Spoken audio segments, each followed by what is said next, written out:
look around in the world today, you can see a very destructive story. A story of obsessive consumerism that is destroying the planet, of materialism gone wild, that is completely unsustainable, that is destroying the fabric, the very subtle, beautifully woven ecosystem that supports us.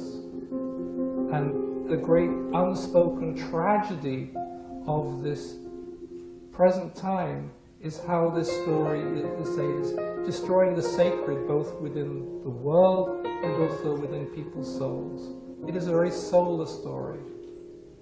It's like consumerism takes our money and also takes our life energy and takes our soul, as we are programmed to want more and more and more in a completely unsustainable way. Of course, many people recognize this destructive story of greed. What is really unknown is why this story is so powerful. There is a very powerful energy, a very powerful magic in this selling of stuff. Because we are entranced by materialism. Anybody logically knows that it's not going to fulfill you, it's not going to make your life happy. And yet, the entrancement is so powerful that we are caught. The magic is so strong, particularly because it is unrecognized. We don't believe in magic as a culture, we believe in the rational world, and yet what we are doing is completely irrational. We don't believe in the inner worlds, and yet we are gripped by the inner worlds. But there are many people who are talking about the need for a new story. But if it is lacking an understanding of the magical pull of the old story, nothing will happen. You can't counter that powerful and magical pull with rationalism, because you can see now, it doesn't work. As a culture, we have said the inner world doesn't exist, magic doesn't exist, and yet human beings for thousands of years have known about spells.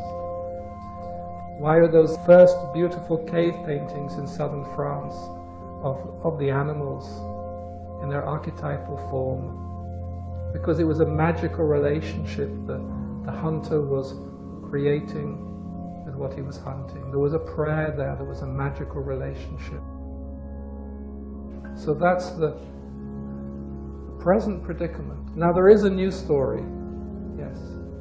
It's a new story, it's also a very old story. It is a very different story to that of consumption and greed and dominance of nature. It's a story of interdependence, of interconnectivity. It's a story of oneness, in which there is this incredible diversity of creation, of human beings, of animals, of plants, of birds, that are all part of a great unified living being we call the earth. We are not separate from the earth, we are not separate from each other. We are all an interwoven pattern of unity that breathes the same breath on a very deep level. If this is a moment of crisis, it's also a moment to welcome in a very different story, a story of cooperation rather than competition. Oneness is not an idea, it's a living reality, it's a living presence. It has to do with the nature of life, the nature of creation. There are patterns. This is actually an esoteric understanding that you can see in Islamic design, these interwoven patterns. And sacred geometry represents these patterns behind creation. They're actually very powerful. They show the way the world is woven together, how it comes together as certain nodes that have, like stars, that have more energy, and then separates. And you can see that also when groups of people come together, they form energy nodes, and then they They link to other groups. It's a very organic way of being. Thomas Berry was one of the first people to write about the importance of a new story. And he said, "My effort here is to articulate the outlines of a new mythic form that would evoke a creative entrancement to succeed the destructive entrancement that has taken possession of the Western soul in recent centuries. We can counter one entrancement only with another, a counter-entrancement." We are talking here about the inner world as much as the outer world. In all of the dialogue about this new story, to me there is this fundamental aspect lacking, which has to do with the inner world and the power that comes from the inner world and the change that comes from the inner world. Because in order to make a shift, you need power, you need energy. Like Thomas Berry says, it needs a certain psychic energy in order to rebirth life. So there is a new story that is waiting to be born, but it has to include this magical, archetypal dimension, this energy from the inner world. The next story is not going to be just a human story.